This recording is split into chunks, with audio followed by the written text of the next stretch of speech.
हिरव्या शेंगाला कोंब फुटत आहे आणि जागेवर असं उभं आहे आणि 3-4 दिवस सतत तर पाऊस आहे म्हणतात. तर आता सोयाबीन काढायचं तर कसं काढायचं? ह्या सोयाबीनला काढून आपण झापायचं म्हणलं तर आपल्याला झापता पण येणार नाही, कारण पूर्ण ह्याचं राकोंडा होऊन जाईल. आणि असं हुबात जर जागेवर ठेवायचं म्हणलं तर कोंब फुटत आहे. तर ह्याला करावं तर काय करावं? निसर्गाचा कोप चालू आहे, वरून सरकाराची आपल्याला मदत नाही. सरकार आपल्याला हमीभाव बरोबर देत नाही. प्रत्येक गोष्टीला आपल्याला सरकारला मरणाशिवाय पर्याय नाही असं आपल्याला सांगायला काही हरकत नाही. तर सांगायचं तुम्हाला एकच तात्पर्य आहे की तुम्ही आता विचार करा, एक बॅग सोयाबीन काढायचा आता सरासरी खर्च आहे 5,000 रुपये.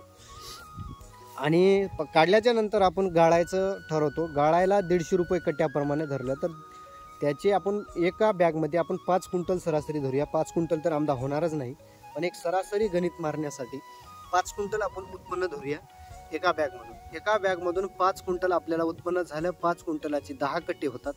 10 कट्ट्याचं 150 रुपये प्रमाणे जर धरलं तर 1,500 रुपये होतात.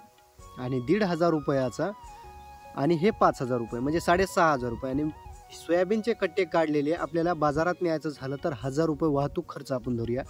7,500 रुपये हे खर्च गेले.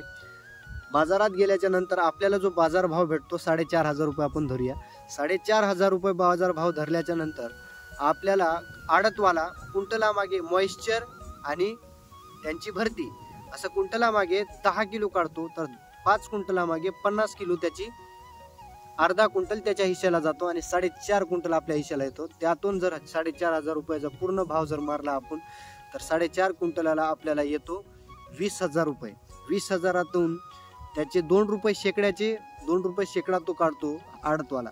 आणि त्यानंतर आपल्या हिश्श्याला जे 20,000 रुपये आले त्यात तुम्ही बघू शकता 7,500 रुपये आपले मजूर खर्च, गाळणे खर्च आणि वाहतूक खर्च असे गेले. मागे किती उरलं आपल्याला? 12,500 रुपये. 12,500 रुपयामधून 4,500 रुपयाची बॅग धरा, 2,000 रुपयाचं खताचं पोतं धरा, 4, 2, 6 आणि पेरणीचा खर्च 1,000 रुपये आपण धरूया. 4, 2, 6 आणि 7,000 रुपये ह्याच्यातून अजून गेले. 12,500 मधून 7 गेले, किती राहतात? 5,500 रुपये मागे राहतात. त्यामध्ये आता तुम्ही बघू शकता पिचकारीचा खर्च, निंदन काढलेलाचा खर्च. पिचकारी आपण तर तणनाशक मारतो, निंदनाचा विषय नाही. मग पिचकारी, तणनाशक आणि कोळप जे आपण करतो कोळपणी त्याचं खर्च. आणि त्यानंतर नागरटी उन्हाळी पाळी हे पूर्ण खर्च काढला तर शेतकऱ्याला मागे काहीही उरत नाही. तरी शेतकरी फक्त सोयाबीनची का शेती करतो? तर शेतकरीसाठी सरकार काहीतरी करेल, शेतकऱ्यासाठी काहीतरी सरकार देईल आणि त्याला वर्षानुवर्ष हीच आशा राहते.